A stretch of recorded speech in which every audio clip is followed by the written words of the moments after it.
Hello viewers, welcome to my educational channel విద్యా ఉద్యోగ సమాచారానికి స్వాగతం.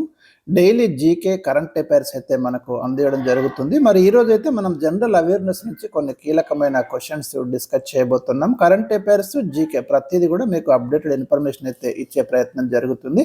ఈరోజు వీడియో నెంబర్ 355 అంటే జీకే జనరల్ అవేర్నెస్ జిఎస్ నుంచి 10 క్వశ్చన్స్ ఈరోజు మనం డిస్కస్ చేయబోతున్నాం. నెక్స్ట్ క్లాస్లో మళ్ళీ కరెంట్ అఫైర్స్ ఉంటుంది.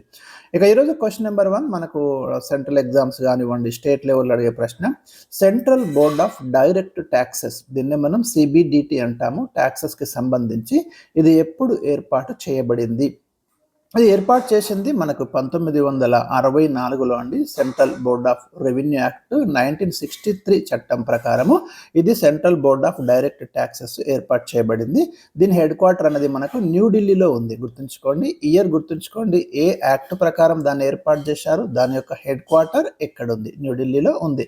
అంటే మనకు ట్యాక్సెస్కి సంబంధించి, డైరెక్ట్ ట్యాక్సెస్కి సంబంధించి అంతా కూడా ఇక్కడే మనకి జరుగుతుంటాయి పాలసీస్ అన్నీ కూడా. ఇక central board of indirect taxes, మనకు పన్నులు 2 టైప్స్ అని మీకు అర్థమై ఉంటుంది. ప్రత్యక్ష పన్నులు ఉంటాయి, పరోక్ష పన్నులు ఉంటాయి. లైక్ జిఎస్టీ పరోక్ష పన్ను, కొన్ని ఇన్కమ్ ట్యాక్స్ అట్లాంటి ప్రత్యక్ష పన్ను. సో అలాంటి అంటే పరోక్ష పన్నుల కోసమేమో central board of indirect taxes and customs ఇది ఏర్పాటు చేసిండ్రు, సిబిఐసి. ఇది కూడా 1964. దీని హెడ్ క్వార్టర్ కూడా న్యూఢిల్లీలోనే ఉంది. ఇక question number 2, saint Peter's basilica church ఎక్కడ కలదు? ఇది రీసెంట్గా న్యూస్లోకి వచ్చిందండి. ఇది మనకు వాటికన్ సిటీలో ఉంది. ఎందుకు న్యూస్లోకి వచ్చిందంటే దీని నిర్మాణం అనేది మనకి 1506 నుంచి 1626 మధ్య ఇది నిర్మించబడింది.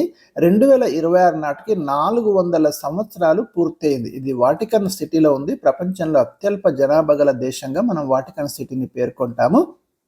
అక్కడ ఉన్న ముఖ్యమైన చర్చ్, అదేవిధంగా పోప్ స్థానం కూడా ఇక్కడే మనకు వాటికన్ సిటీ. క్వశ్చన్ నెంబర్ 3, భారతదేశ జాతీయ జంతువుగా పులిని ఎప్పుడు ప్రకటించారు? ఇది తరచుగా మనకు అడుగుతున్నటువంటి ప్రశ్న. మన నేషనల్ ఎనిమల్గా టైగర్ని ఎప్పుడు తీసుకున్నారని 1972 నవంబర్ 18న ఇండియా నేషనల్ ఎనిమల్గా టైగర్ని అనౌన్స్ చేసింది ఇందిరాగాంధీ ప్రైమ్ మినిస్టర్గా ఉన్నప్పుడు. అంతకంటే ముందు మనకు 1972 వరకు సింహం నేషనల్ ఎనిమల్గా ఉండేది. Important question, already previous question అండి. క్వశ్చన్ నెంబర్ ఇంకొక ఇన్ఫర్మేషన్ ఏంటంటే 1973 ఏప్రిల్ 1న ఈ టైగర్స్ని మనం ప్రొటెక్ట్ చేయడానికి ప్రాజెక్ట్ టైగర్ అనేది తీసుకున్నాం. ఇప్పుడైతే మనకు 58 టైగర్ రిజర్వ్స్ కూడా ఉన్నాయి ఇండియాలో, అంటే ఈ టైంకి 2025 నవంబర్ నాటికి. క్వశ్చన్ నెంబర్ 4, అత్యంత సూక్ష్మ పరమాణువులోని కేంద్రకం చుట్టూ ఎలక్ట్రాన్లు పరిభ్రమిస్తూ ఉంటాయని, వాటికి అయస్కాంత ధర్మం ఉంటుందని మొట్టమొదటిసారిగా ఎవరు కనుక్కున్నారు? ఇది కూడా రీసెంట్గా న్యూస్లోకి వచ్చిందండి. అంటే ఈ సంఘటన, ఈ ఆవిష్కరణ జరిగి మనకు దాదాపుగా చూడండి 100 ఇయర్స్, అంటే 1925లో ఒక సిద్ధాంతం తీసుకొచ్చారు. శామ్యుల్ గౌడ్స్మిట్ అండ్ జార్జ్ ఉలెన్బెక్ వీళ్ళు ఈ సిద్ధాంతాన్ని ఆవిష్కరించడం జరిగింది. ఫస్ట్ టైం వీళ్ళైతే. దీన్ని మనం ఏమంటామంటే 1925లో వీరు ఎలక్ట్రాన్ స్పిన్ పేరిట ఒక ప్రత్యేక సిద్ధాంతాన్ని ప్రతిపాదించారు. ఆ ఎలక్ట్రాన్ స్పిన్ సిద్ధాంతంలో ఏముంది? పరమాణువులోని కేంద్రకం చుట్టూ ఎలక్ట్రాన్లు పరిభ్రమిస్తుంటాయి, వాటికి అయస్కాంత ధర్మం ఉంటుందని ఫస్ట్ టైం వీళ్ళైతే వాళ్ళ రీసెర్చ్లో కనుక్కున్నారు. చాలా చాలా ఇంపార్టెంట్ అండి. మనకి పరమాణువులో ఉన్న న్యూక్లియస్లోనేమో ప్రోటాన్లు, న్యూట్రాన్లు ఉంటాయి. ఆ న్యూక్లియస్ చుట్టూ మనకు ఎలక్ట్రాన్లు ఏమో పరిభ్రమిస్తూ ఉంటాయి, లోపల మాత్రం మీకు ప్రోటాన్లు, న్యూట్రాన్లు ఉంటాయి. ఈ ప్రోటాన్లు, న్యూట్రాన్లు, ఎలక్ట్రాన్లు ఇవి చాలా ఇంపార్టెంట్ అండి. ప్రోటాన్లకు ఏమో మనకు పాజిటివ్ ఛార్జ్ ఉంటుంది, ఎలక్ట్రాన్లకు నెగిటివ్ ఛార్జ్ ఉంటుంది, న్యూట్రాన్లకు ఏ ఛార్జ్ ఉండదు, ఆవేశం. ఇది ఇంపార్టెంట్. క్వశ్చన్ నెంబర్ 5, ఆసియా ఖండంలో అతిపెద్ద పశువుల మేళ ఎక్కడ జరుగుతుంది?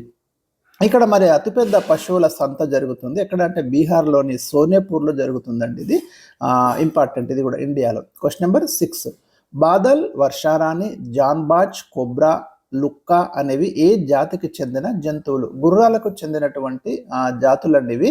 ఇలాంటి క్వశ్చన్స్ మనకు అప్పుడప్పుడు అడుగుతున్నాడు. అంటే మీకు గేదెలకు సంబంధించిన జాతులు కానివ్వండి, మేకలు, తర్వాత ఇలాంటి వాటి మీద క్వశ్చన్స్ వస్తున్నాయి కాబట్టి ఈ క్వశ్చన్ అయితే తీసుకోవడం అనేది జరిగింది. Question number 7, APK full form ఏమిటి? ఈ మధ్య కాలంలో మీరు తరచూ వింటున్నారు, సైబర్ ఫ్రాడ్స్లో మనకు ఏపీకే ఫైల్స్ పంపించడం ప్రతి వాళ్ళు వింటున్నారు.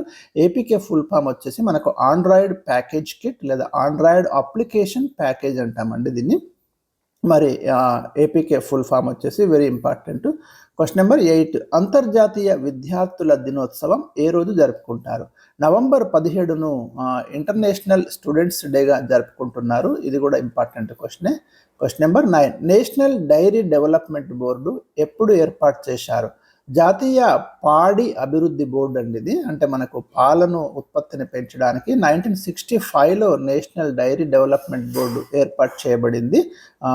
ఇది వర్గీస్ కురియన్ను దీనికి మొట్టమొదటి చైర్మన్గా నియమించారు. వర్గీస్ కురియన్ చాలా ఇంపార్టెంట్ పర్సన్ అండి. దేశంలో పాల ఉత్పత్తిని పెంచడానికి చాలా కృషి చేశాడు. అందుకే పాదరాపు వైట్ రివల్యూషన్ అంటాము, శ్వేత విప్లవ పితామహుడు అంటాము. వైట్ రివల్యూషన్ అంటే పాల ఉత్పత్తిని పెంచేటటువంటి ఇది ఆపరేషన్ ఫ్లడ్ కూడా దీనికి సంబంధించిందే. ఈ నేషనల్ డైరీ డెవలప్మెంట్ బోర్డే 1970లో మనకు పాల ఉత్పత్తిని పెంచడానికి ఆపరేషన్ ఫ్లడ్ అనే కార్యక్రమాన్ని తీసుకుంది. ఇవాళ ప్రపంచంలో భారతదేశం మరి అత్యధికంగా పాల ఉత్పత్తిదారుగా మనకు కనిపిస్తుంది. క్వశ్చన్ నెంబర్ 10, భారత రాజ్యాంగ దినోత్సవం ఏ రోజున జరుపుకుంటారు? ఇండియన్ కాన్స్టిట్యూషన్ డే వచ్చేసి మనకి నవంబర్ 26న జరుపుకుంటారు. ఇది చాలా ఇంపార్టెంట్, ఎందుకంటే మనకు 2015 నుంచి ఈ దినోత్సవాన్ని జరుపుకుంటున్నాము. 2015 నుంచి. నవంబర్ 26 ఉన్న ఇంపార్టెన్స్ ఏంటంటే మనకి భారత రాజ్యాంగం అనేది 1949 నవంబర్ 26న రాజ్యాంగ పరిషత్ చేత ఆమోదించబడింది. ఇది ఇంపార్టెంట్ డేట్. ఇంప్లిమెంటేషన్ వచ్చేసి 1950 జనవరి 26 నుంచి అది ఇంప్లిమెంటేషన్లోకి వచ్చింది. భారత రాజ్యాంగ పరిషత్తు సమావేశమై భారత రాజ్యాంగాన్ని చర్చించి ఆ రోజు మాత్రం దీన్ని అడాప్ట్ చేసుకోవడం అనేది జరిగింది. నవంబర్ 26. భారత రాజ్యాంగ పరిషత్తు భారత రాజ్యాంగాన్ని రూపొందించింది. భారత రాజ్యాంగ పరిషత్తు ఏర్పడింది 1946లో. 1946లో భారత రాజ్యాంగ పరిషత్ అనేది ఏర్పాటు చేయబడింది. ఆ భారత రాజ్యాంగ పరిషత్తు నేతృత్వంలోనే మనకు రాజ్యాంగాన్ని రూపొందించడం జరిగింది. రాజ్యాంగాన్ని రూపొందించడానికి అనేక రకాల కమిటీలు వేశారు. అందులో డ్రాఫ్టింగ్ కమిటీ చాలా ముఖ్యమైన కమిటీ అండి. దానికి డాక్టర్ బిఆర్ అంబేద్కర్ నేతృత్వంలో ముసాయిదా కమిటీ వేయబడింది. మరి ఆ కమిటీనే ఈ భారత రాజ్యాంగ ప్రతిని తయారు చేసి అందించడం అనేది జరిగింది. సో నవంబర్ 26 చాలా చాలా ఇంపార్టెంట్ డే.